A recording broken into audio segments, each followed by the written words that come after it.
Transformer के विद्युत रोधी में हुआ धमाका, घरों में बिजली के उपकरण सहित कई घरों के मीटर जले। रविवार की दोपहर करीब 3:30 बजे से 4 बजे के बीच कटंगी शहर के वार्ड क्रमांक 2 में एक साथ कई घरों के मीटर में अचानक से धुआं निकलने के साथ ही आग लग गई। वहीं कई घरों और दुकानों में बिजली से चलने वाले उपकरण जैसे AC, fridge, TV, press, washing machine, पंखा, mobile phone charger, computer, laptop, bulb और ट्यूबलाइट से धुआं निकल आया, जिससे पूरे वार्ड में हड़कंप मच गया।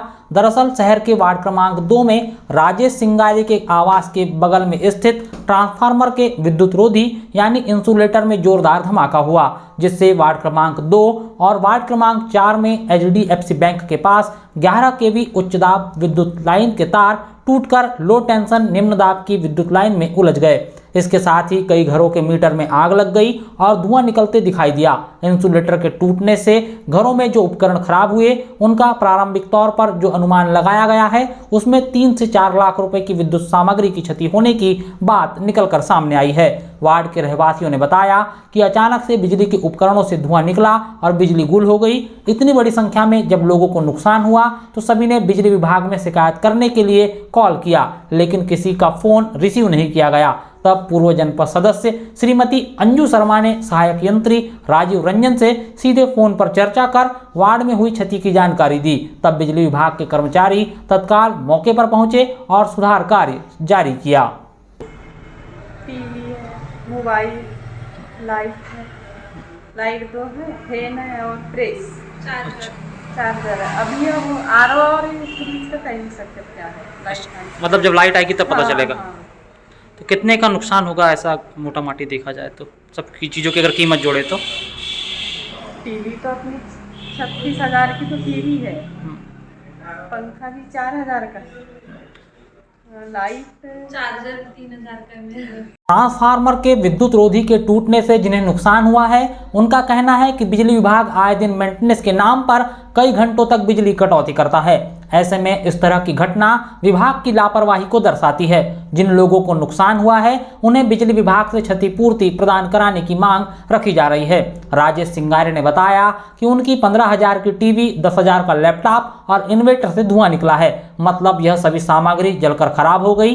पदमचंद जैन ने बताया कि टीवी का सेटअप बॉक्स खराब हो गया, लेकिन बिजली पुनः आने पर वास्तविक नुकसान कितना हुआ है इसकी जानकारी पता चलेगी। माया परिहार ने बताया कि उनके घर की टीवी, पंखे, मोबाइल फोन चार्जर, प्रेस तो खराब हुई, उनसे धुआं निकल आया। फ्रिज और आरओ को क्षति हुई है या नहीं यह तो बिजली आने पर ही पता चलेगा। अमित ठौकर ने बताया कि दुकानों के दोनों फ्रीजर से धुआं निकल आया, घर के भीतर टीवी को नुकसान हुआ है। बिजली आने पर पता चलेगा कि और कौन सा उपकरण खराब हुआ है।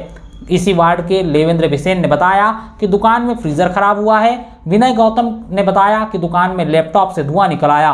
वहीं पटवारी ओम प्रकाश रांगड़ारी ने बताया कि उनके निवास पर टीवी और रिसीवर जल गया। इन सभी के अलावा इसी वार्ड में और भी कई घरों में बिजली के उपकरण खराब हुए हैं। आपने ऐसा अनुमान लगाया है? लगभग टीवी तो 15,000 की है, लैपटॉप 10,000 का है, फिर 2-4 इन्वर्टर है। उसमें से ये समझो लाइन आने के पर पता चलेगा क्या क्या उड़ा है, लेकिन धुआं निकला है इन चीज़ों से। तो मोटा माटी कितने का ऐसा अनुमान लगा रहे हैं आप नुकसान 10 से 15,000, 20,000 के लगभग का नुकसान हुआ है। बिजली विभाग को भी सूचना दिया आपने ऐसा नुकसान हुआ है करके? हाँ, अभी कुछ लाइनमैन आए थे, उनको बताए तो उनने बताया कि कुछ ऊपर से जो तार टूट करके गिरा हुआ है तो न्यूट्रल पे टच हो गया है, उस कारण ये ऐसे नुकसान। हमारे मोहल्ले में भी बहुत सारे, किसी की फ्रिज गए, किसी की टीवी गई, किसी का चार्जर गया, तो किसी का बहुत सारी चीज़ नुकसान हो गई। मतलब जो इलेक्ट्रॉनिक से जुड़े हुए उपकरण थे जी, ये सब का नुकसान हुआ है। बहुत सारा नुकसान हुआ है।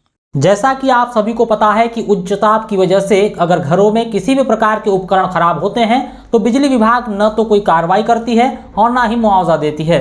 ऐसे में सवाल यह है कि अगर हजारों रुपए कीमत के इलेक्ट्रॉनिक सामान बिजली विभाग की ही गलती से फूंक जाएं तो उपभोक्ता क्या करे। इस बारे में जब हमने सहायक यंत्री राजीव रंजन से चर्चा की तो उन्होंने बताया कि जो मीटर खराब हुए हैं उन्हें विभाग बदल कर देगा, लेकिन घरों के भीतर जो नुकसान हुआ है उसके लिए उपभोक्ता स्वयं जवाबदेह है। जैसा कि उन्होंने बताया कि MCB यानी मिनिएचर सर्किट ब्रेकर अगर लगी होती तो मीटर में किसी भी प्रकार की हलचल होते ही विद्युत प्रवाह रुक जाता और इस घरों के भीतर कोई हादसे नहीं होते, इसीलिए विद्युत विभाग किसी तरह की नुकसानी या हर्जाना नहीं चुका पाएगा। लेकिन जब हमने पता किया तो देखने में आया कि कई घर जहां एमसीबी लगी हुई थी वहां भी भारी नुकसान हुआ है। एक्चुअली मेरे 2 फ्रीज़र में चिंगारी निकली, थोड़ा धुआं उठा, अंदर की टीवी में भी शायद वो हुआ है। हम एक्चुअली बाहर आ गए थे। अब एक्चुअल लाइट आएगी उसके बाद पता चलेगा क्या क्या नुकसान हुआ है। अच्छा, जैसा कि आप बता रहे हैं कि आपके यहाँ 2 फ्रिजों में जो है धुआं निकला है, क्या कीमत के फ्रिज हैं वो दोनों? वो 30-30 हज़ार रुपये की फ्रिज है और 26 हज़ार की टीवी है। तो क्या अभी अपने बिजली विभाग को सूचना दी है इस संबंध में? अभी आवेदन मैं देने वाला हूँ। अभी फ्रीजर उड़ गया, इसमें सब आइसक्रीम वगैरह रखी हुई थी, सब खराब हो रही है। ये तो दुकान में, घर में भी किसी तरह का नुकसान हुआ है? घर में भी लाइट, टीवी उड़ गई अंदर की, 30-40 हज़ार रुपये का नुकसान हो चुका है। तो बिजली विभाग को सूचना दी भी आपने? अभी तो नहीं दिया। मैं एक्चुअली सर बाहर था, जैसे मैं बाहर से आया तो देखा कि ऊपर तार से पूरा धुआं आया और एक ट्रांसफार्मर में आग लगी और स्मोक निकला। उसके बाद मैं जैसे उतरा कार से तो देखा कि मीटर जल रहा था, मीटर से धुआं आने लग गया था। अंदर आया तो सिस्टम जलता हुआ दिखा, धुआं आने, स्मोक आया। उसके बाद मैंने तुरंत सबके प्लग बंद कराया, बटन बंद करवाया, स्विच बंद करवाया। उधर के पूरे स्विच चालू थे, बटन चालू थी, काम चल रहा था, तो पूरे बल्ब उड़ के नीचे गिर गए थे। अच्छा, कितना नुकसान हुआ होगा ऐसा आपका अनुमान है? अप्रॉक्स तो अब लाइट आने के बाद ही बता सकता हूँ। अभी मैं अप्रॉक्स कुछ बता नहीं सकता अब क्या क्या है, क्योंकि फैन भी चल रहे थे। अब फैन का भी कैसे बताऊँ मैं, तो पूरा चलने के बाद ही बता पाऊंगा। मतलब जब लाइट आएगी उसके बाद ही देखेंगे क्या काम कर रहा है, क्या नहीं कर रहा है।